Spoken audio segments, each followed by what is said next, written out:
할렐루야. 우리 1차 우상은 행상의 우상이다 했습니다. 자, 그래서 행상의 우상. 그래서 출애굽기 20장 4절부터 5절까지 행상의 우상을 만들거나 섬기지 말라라고 말씀을 하시면서 출애굽기 20장 23절에 너희는 나를 비겨서 은으로 된 신들을 만들지 말며, 강조하는 겁니다. 은으로 된 신들을 만들지 말라 이렇게 하지 않고 만들지 말며 또 한 번 강조합니다. 너희를 위하여 금으로 된 신들을 만들지 말라 했습니다. 그래서 너희는 나를 비겨서 은으로 된 신들을 만들지 말고 너희를 위하여, 자기를 위하여죠, 금으로 된 신들을 만들지 말라라고 명령을 했습니다. 그렇죠? 그래서 행상의 우상, 출애굽기 20장 4절과 5절, 어떤 너를 위하여 어떤 행상도 만들지 말고 땅 위, 땅 아래 물속에 있는 어떤 모습, 행상도 만들지 말며 5절, 그것들에게 절하지 말고 섬기지 말라. 4절에서는 우상을 만들지 말라. 5절에서는 우상을 섬기지 말라. 숭배하지 말라. 이렇게 말씀을 하시는 1차 우상은 바로 행상의 우상입니다. 행상의 우상. 자, 그래서 우리가 시편 105편 23절로 37절을 한번 정확하게 한번 봐야 되겠습니다. 지금까지 정확하게 안 봤지만은 우리가 이것을 세 칸으로 나누어서 볼 수가 있습니다. 그죠? 그래서 시편 105편 이것을 세 칸으로 나누어서 생각해 볼 수 있는 거죠. 첫 번째 단락이 시편 105편 23절로 37절 단락이죠. 요 단락을, 첫째 단락이 23절로 25절, 23절로 25절. 두 번째 단락이 26절로 36절. 세 번째 단락이 37절이죠. 자, 그래서 시편 105편, 자, 23절로 25절을 읽겠습니다. 이스라엘도 애굽에 들어갔으니 곧 야곱이 함의 땅에 머물렀더라. 애굽에 들어간 거죠. 출애굽기 1장을 이야기합니다. 이스라엘 야곱이죠. 야곱이 애굽에 이제 70명의 가족을 거느리고 들어갔어요. 그런데 24절에 주님께서 자신의 백성을 크게 불어나게 하사 강한 민족이 됩니다. 애굽보다 강하게 됐어요. 430년 만에 하나의 민족이 된 겁니다. 이스라엘 민족이 된 거예요. 야복강에서 야곱의 이름이 이스라엘로 바뀌었는데 그 이름 예언을 받았습니다. 그죠? 받았는데 그 예언이 이루어지는 시간이 바로 애굽 해가지고 23절 애굽에 들어가가지고 430년 동안 이스라엘 민족, 애굽 민족보다 강할 정도로 큰 민족이 되어버렸습니다. 그래서 25절에 그들의 마음을 돌리사, 바로 왕의 마음, 애굽의 왕의 마음을 돌려가지고 하나님의 백성을 미워하게 하시고 그 다음에 자신의 종들을 교활히 다루게 하셨도다. 그래서 자기 백성보다 이스라엘 이스라엘이 그냥 이사 와가지고 70명 이사 와가지고 놔뒀더니만 430년 동안 자기 민족보다 많아져 버리니까 출애굽 1장 8절이죠.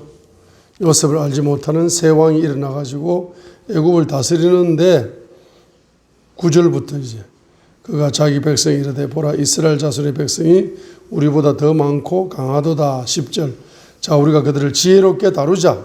출애굽 1장 10절 지혜롭게 다루자. 교활이 이스라엘 민족을 노예로 만들어가지고 교활이 다루게 했다. 자, 이 교활이 다루게 했다. 우리가 지혜롭게 하자. 이스라엘 애굽 왕이 지혜롭게 하자. 그들이 이제 우리보다 강해져 버리게 되면 우리 대적하고 손을 잡고 우리를 공격하면 우리 국가가 망할 수가 있으니까 우리 민족이 망할 수가 있으니까 그들에게 대해 지혜롭게 하자. 다른 말로 교활하게 다루었다 이 말입니다. 교활하게 다루는 방식이 딱 두 가지죠.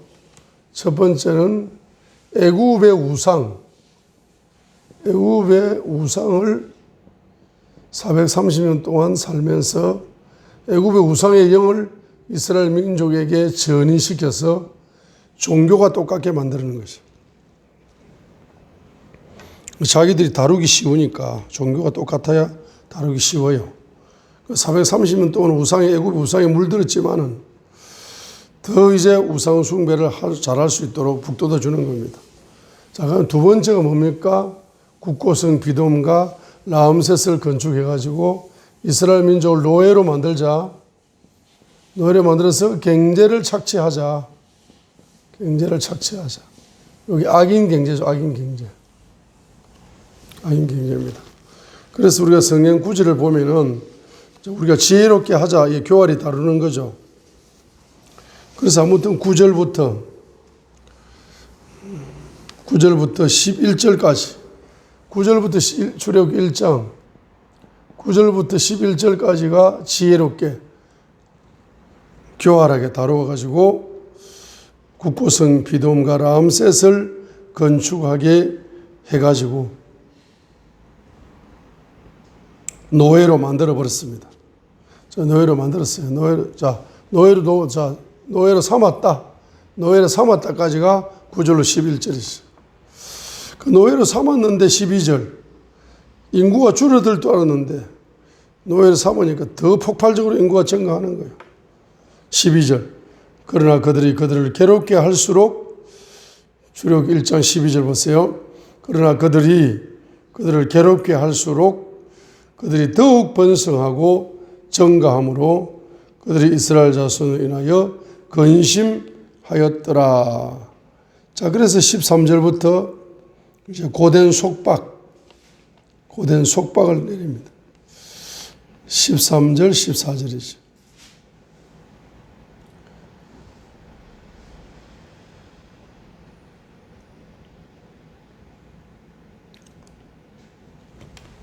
자, 그러니까 세 번째는 경제를 착취한다.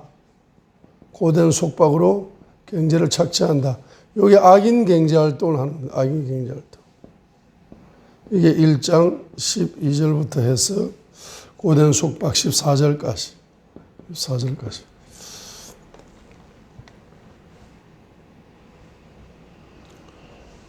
자, 경제를 착취한다는 것은 악인 경제 활동한다. 출애굽 1장 12절로 14절까지입니다. 그죠? 자, 이렇게 함으로써 시편, 자, 이 교활이 다루었다. 지혜롭게 다루었다. 1번, 애굽의 우상을 전이시킨다. 430년 동안 전이시키면서 더 정가되게 우상 숭배에 잘할 수 있도록 만들어준다. 두 번째는 노예로 만들었다. 출애굽 1장 9절로 11절. 근데 12절에 더 노예가 될수록 더 인구가 증가하니까 그들이 경제를 착취한다. 고된 속박으로. 출애굽 1장 12절로 14절. 이 경제 착취가 다른 말로 악인 경제 활동을 애굽이 한 겁니다. 그래서 애굽의 죄는 뭡니까? 두 가지죠. 첫 번째는 애굽의 우상, 숭배, 우상을 막 전파하는 것. 두 번째는 노예로 경제를 착취하는 악인 경제 활동하는 것이었습니다.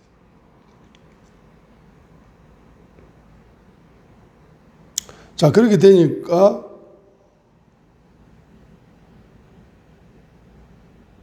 26절로 10편 105편 26절로 36절.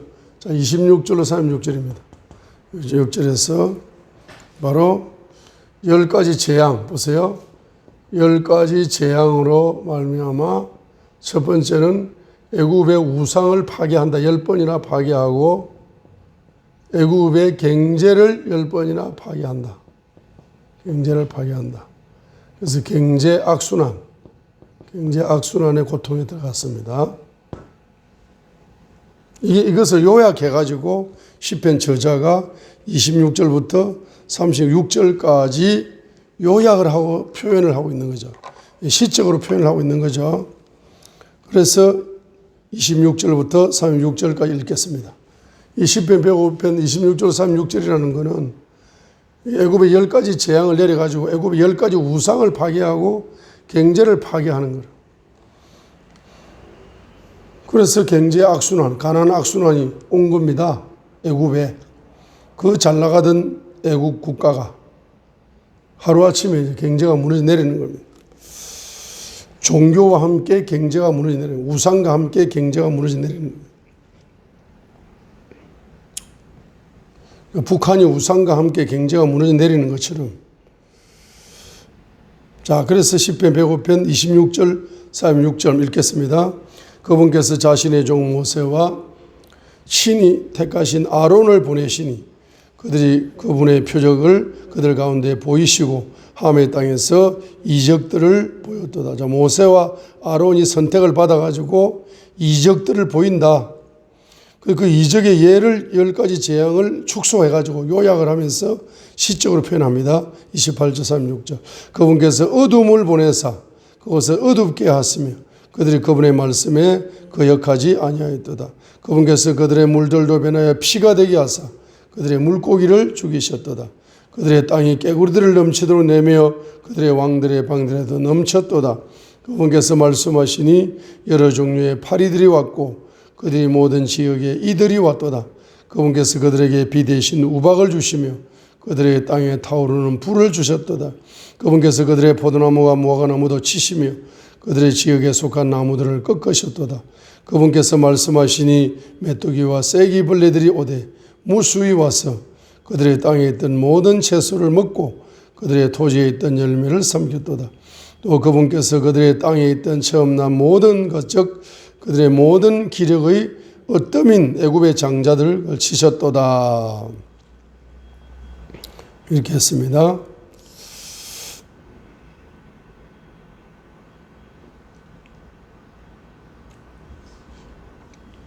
자, 그래서 이제 이런 세 가지 방법이죠. 세 가지 방법입니다.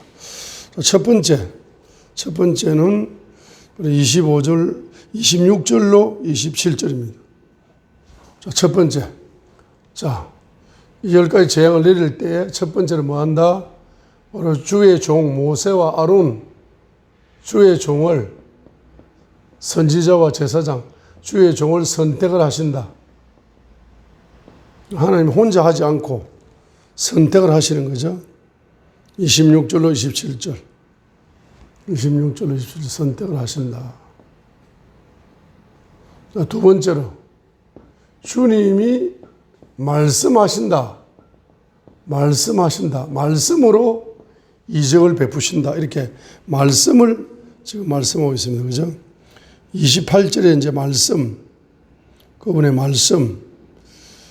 31절 그분께서 말씀하시니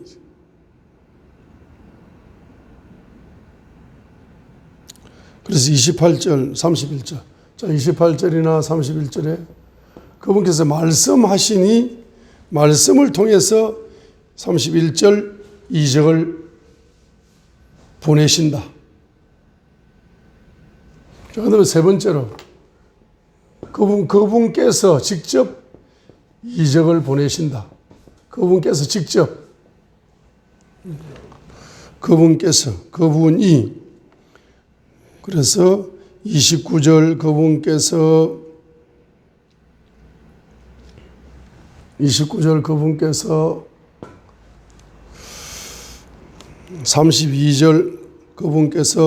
33절 그분께서 34절 그분께서 36절 그분께서 31절 34 31절로 34절까지 그분께서 31절 34절까지 그분께서 35절 36절 그분께서 자 29절 그분께서 31절 그분께서 32절 그분께서 33절 그분께서 34절 그분께서 36절 그분께서 직접 그분께 직접 자 여기 실제로는 모세와 아론을 통해서 말씀하시고 모세와 아론을 통해서 말씀하신 대로 이적을 행하신 거죠. 그렇죠? 근데 시편 저자는 이것을 이제 요약을 해가지고 26절 27절에 주의 종을 선택하셨다. 그리고 28절 31절에 주님께서 말씀으로 이적을 베푸셨다. 그리고 세 번째 주님이 직접 이적을 베푸셨다. 자 이렇게 이제 이렇게 표현을 시적으로 이렇게 하는 겁니다. 그죠? 그렇게 해서 무슨 이적이냐? 10가지 애굽의 우상을 파괴하면서 애굽의 경제를 파괴하는 이런 이적을 베푸셨다. 이 말이에요. 그러면서 이제 37절을 요약을 딱 해주는 겁니다. 37절. 자, 37절. 자, 그분께서, 자, 37절 그분께서입니다. 그분께서 그들을 뭐와 함께 데리고 나와요? 은금으로 데리고 나오신다. 은금. 그들의 지파들 가운데 허약한 자가 하나도 없었도다 했습니다. 없었도다 했어요. 자, 그래서 이 은금이란 말이 첫 번째로는 출애굽기 20장 우상이 입은 옷이 은금이라 23절. 우상에다가 은금 옷을 입히는 거예요. 우상의 옷. 출애굽기 20장 23절. 나무로 우상을 깎아 만들어가지고 거기다 금은, 은금 옷을 입히는 거예요. 그래서 우상으로 만든, 은과 금으로 만든 우상이 되는 겁니다. 그리고 역시 애굽의 우상 숭배할 적에도 역시 은금 경제로 옷을 입힌 거예요. 옷을 입힌 겁니다. 그래서 세 번째로 출애굽기 12장 35절로 36절로 이렇게 표현하는 거죠. 자, 이제 완전히 10가지 재앙을 통해서 우상도 파괴되고 경제도 10번이나 파괴되니까 도저히 견딜 수 없어서 이스라엘 민족이 출애굽하도록 허락을 했을 뿐만 아니라 출애굽기 12장 35, 36절 허락을 했을 뿐만 아니라 노예가 애굽 민족에게 요구하는 겁니다. 은금을 요구하는 거예요. 그러니까 은금을 주었습니다. 이 출애굽기 12장 35절로 36절 이스라엘 자손이 모세의 말대로 행하여 애굽 사람들에게 은보석과 금보석과 의복을 빌리며 주께서 애굽 사람들의 눈앞에서 백성에게 은총을 베푸사 그들이 요구하는 것들을 그들이 빌려주게 하였으므로 그들이 애굽 사람들을 노략하였더라. 이렇게 기록되어 있습니다. 자, 이렇게 기록된 것을 이 사건을 이 출애굽의 사건 때 애굽 사람의 손에 있는 은금 경제가 이스라엘 백성의 손으로 이동시키면서 출애굽이 되었는데 요 출애굽기 12장 35절과 46절의 장면을 시편 저자는 시편 105편 37절로 시적으로 요약을 하고 있는 거예요. 그렇죠?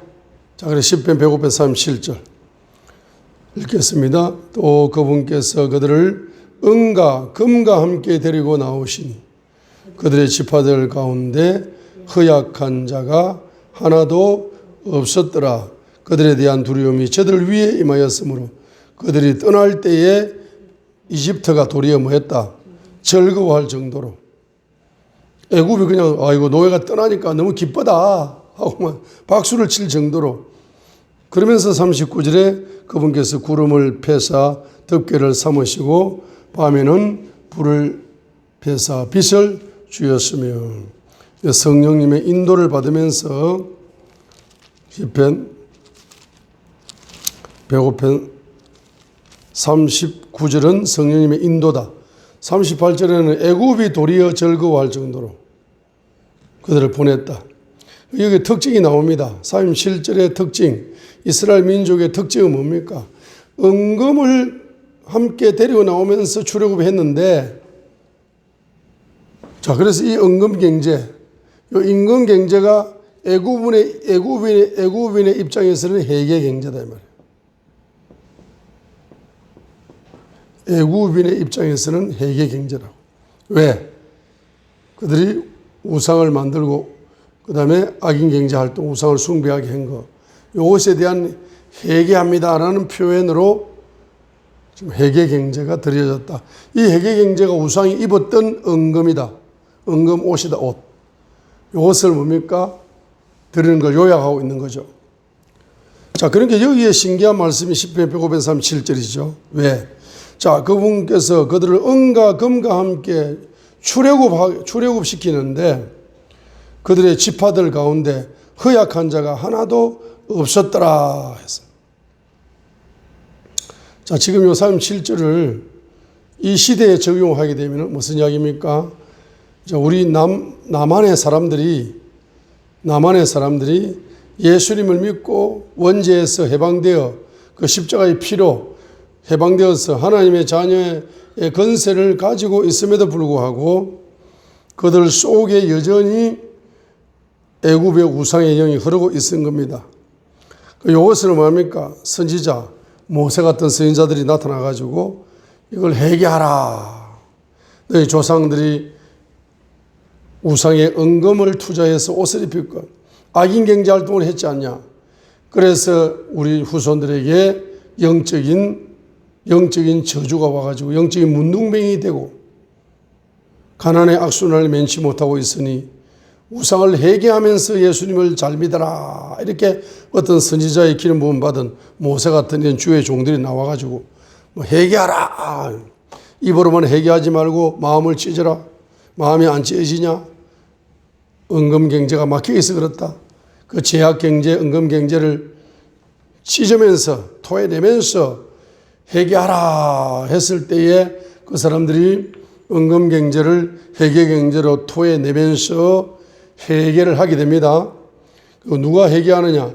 남한의 5,200만 명이 다 우상을 회개하면서 회개 경제를 토해내는 겁니다. 토해내면서 예수님을 잘 믿습니다. 자, 그렇게 되면 어떤 역사가 일어나느냐? 그들의 지파들 가운데 허약한 자가 하나도 없었다. 허약한 자가 하나도 없었다. 이 말이 무슨 말입니까? 지금 애굽의 노예로 살면서 출애굽은 하고 있지만은 얼마나 허약한 자입니까? 약한 자입니까? 노예인데 그래도 그죠? 노예로 얼굴 시꺼멓게 타가지고 허리 구부러져 가지고 뼈가 약해질 정도로 몸이 약해질 정도로 지금 허약한 존재가 이스라엘 백성인데 이 회개 경제가 터지 나오니까 허약한 자가 하나도 없었다 이 말이에요. 자, 그래서 이제 북한 2,500만까지 뭡니까? 은금 경제를 토해내면서 이제 회개 경제를 토해내면서 회개합니다. 자, 이렇게 회개하면은 남한에서 터져 나온 회개 경제를 가지고 바로 통일 자금을 만드는 겁니다. 통일 자금을 만들게 되면은 남한의 허약함, 북한의 허약함을 다 강건함으로 치료되는 치료제로 쓸 수가 있는 겁니다. 이 허약한 자가 없었다. 북한에 얼마나 허약합니까? 70년에 공산주의 영역을 갉아먹혀 가지고 얼마나 영적으로 허약하고 정신적으로, 마음적으로, 육체적으로, 경제적으로, 환경적으로, 인맥적으로 모든 것이 허약체질이에요. 허약체질. 살짝만 건드려도 그냥 쓰러져서 영양실조로 죽을 수밖에 없는 허약체질이 북한 사람들이. 근데 우리가 남한에서 해계 운동이 일어나서 그 해계 경제를, 은금 경제를 들여가지고 통일 자금으로 비축을 해가지고 탈북자 단체부터 이제 그걸 가지고 영적으로 양육을 시키면서 영적으로 강하게 만들면서 이 허약함이 치료되는 역사가 통일 자금을 통해서 활용함으로써 허약한 자가 없었다는 겁니다. 자, 그렇게 되면 어떤 역사가 일어나냐? 38절에 있는 것처럼 우리 주변 국가들이 뭡니까? 주변 국가들이 두려움이 임하는 거예요. 두려움이 임하고 지금까지는 통일되는 거 반대했지만은 너무나 큰 두려움이 임하다 보니까 할 수 없이 그냥 박수를 쳐주는 거예요. 울며 겨자 먹기로. 박수 안 쳐주면은 외교 관계가 조금 복잡해지기 때문에 그냥 박수 쳐주는 거야. 마음은 그렇지 않은데 얼굴에 웃음을 띄우면서 손뼉만 쳐주는 행국이 벌어집니다. 중국도 마찬가지고, 러시아도 마찬가지고, 일본도 마찬가지고, 이란도 마찬가지고, 막 이 말입니다. 할 수 없이 얼굴을 웃으며 만면에 웃음을 띄우면서 박수를 쳐주는 거야. 바로 38절의 역사입니다. 자, 그러자. 그래서 이것이 뭐 누구의 역사냐? 39절 성령님의 역사다. 성령님의 역사. 이 성령님께서 역사하셔야 회개가 터집니다. 성령님께서 역사하셔야 은금 경제가 회개 경제로 터져 나옵니다. 성령님께서 역사하셔야 회개 경제가 통일 자금 경제로 바뀝니다. 성령님께서 역사하셔야 그 통일 자금을 가지고 탈북자 단체부터 뭡니까? 그들에게 성경을 가르치면서 성경 경제학을 가르치면서 그들 허약함을 치료하여 강하게 만들어줄 수 있고, 이 통일 자금이 활용되게 되면은 통일되었을 때 북한 2,500만 명 허약 체질을 빨리 운동을 시켜가지고 빨리 뭡니까? 말씀의 약을 먹여가지고 치료를 빨리빨리 해가지고 이 허약한 체질을 강한 체질로 만들어내는 것이 전부 다 누구의 역사다? 39절의 역사다. 다른 말하면 성령님의 역사다 이 말입니다. 그 성령님이 역사에 주셔야 되는 겁니다. 그래서 결론 출애굽기